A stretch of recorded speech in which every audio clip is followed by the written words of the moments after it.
去年伫四草救回来5只乌冰lap龟，伫慈爱动物病院细心救治了后，目前已经恢复健康。市府农业局伫去年12月31日，伫四草保护区展开野放的工作，市长黄伟哲嘛特别来到现场，并呼吁市民大众做伙关心乌冰lap龟保育工作，让野鸟族群会当更加壮大。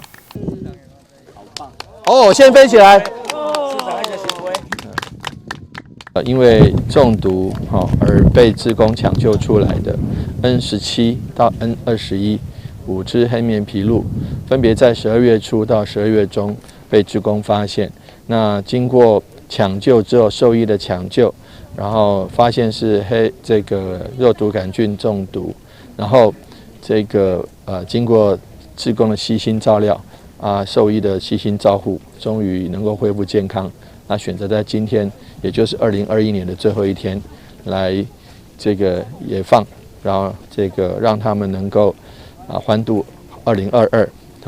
那其实这5只黑面琵鹭，大概有3只是市政府农业局的巡守员所发现，2只是鸟会的志工所发现。那显示鸟会以及我们的志工朋友们跟我们市政府的巡守员，大家合作无间，对于黑面琵鹭的保护以及栖地的安全都发挥了相当的作用能够让这个黑面琵鹭的栖地更安全，也让黑面琵鹭更愿意将来有更多的族群来台南甚至来台湾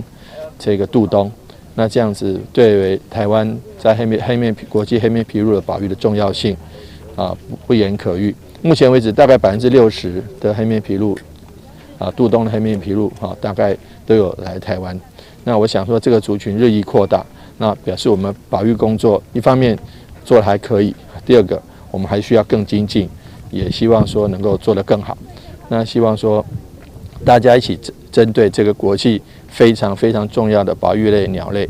黑面琵鹭，能够更加重视，更加珍爱它们。为避免乌冰lap龟感染肉毒杆菌发生死亡情形，黄伟哲呼吁大家，一发现乌冰lap龟出现活动的变绿、无倒飞，甚至坐在路边、嘴开开、安滚软软等情形，请通知农业局，或者是随机路摊抢救，送到慈爱动物病院医治，以缩短就治时间，让乌冰lap龟存活率会当相对提悬。请大家做伙为乌冰lap龟保育共尽心力。